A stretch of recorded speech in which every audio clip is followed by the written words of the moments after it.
The coolest thing about this camera is that any still photographer or amateur can just pick it up out of the box and just start to shoot films.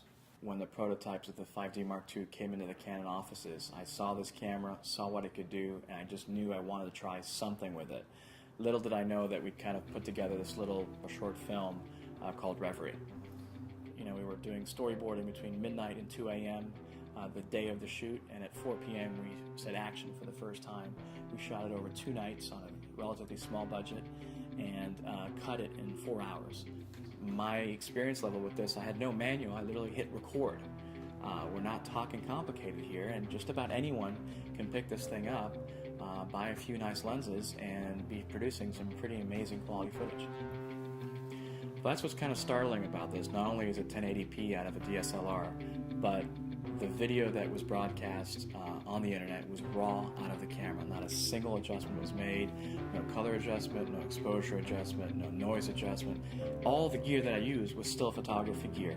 The quality out of the box is outstanding, and it really isn't that steep of a learning curve. And for still photographers that already know how to use the Canon system, it's not a leap. It's just a little bit of a small step. The lens I used on the car rig was a 15mm fisheye, which gives you that kind of cool circular distortion. And one of the cool advantages too was that the camera is so light and small, we just had to use 3 suction cups to mount it on the front of the car and drive around New York. You know, you don't have to have a whole film crew trailing the car with lights, etc. It was just me in the car and Jamie the driver. What's amazing about this camera is that you literally just drag the files off the CF card, drag them into your editing software. In fact, you can play them right off your desktop. There's no rendering, no complicated, anything. I really try to stick to prime lenses for this film. The 24-1.4, the 50-1.2, 85-1.2, 135 f2, 200 f2. The idea being shoot with the best quality glass that you can get for still photography that you generally don't have access to on a regular video camera. The whole idea is anyone can shoot 1080p video today with the cameras out there, but the ability to shoot at f2 is completely new, and that's what makes the look of the film so unique.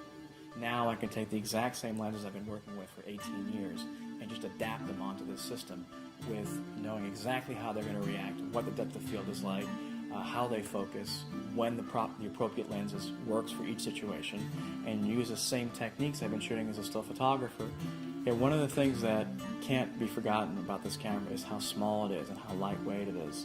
And that is a very keen advantage in that you can mount this camera in places you'd never otherwise dream of mounting a motion picture camera, such as on the hood of a car or the side of a car hanging as you're driving with less than $500 worth of grip equipment. What's truly groundbreaking about this camera is its performance in low light. It's almost as if though whatever you can see with the naked eye can suddenly be recorded on a video camera in high definition. So as a still camera in and of its own, it's pretty impressive. The fact that you can do this at 30 frames a second is unbelievable.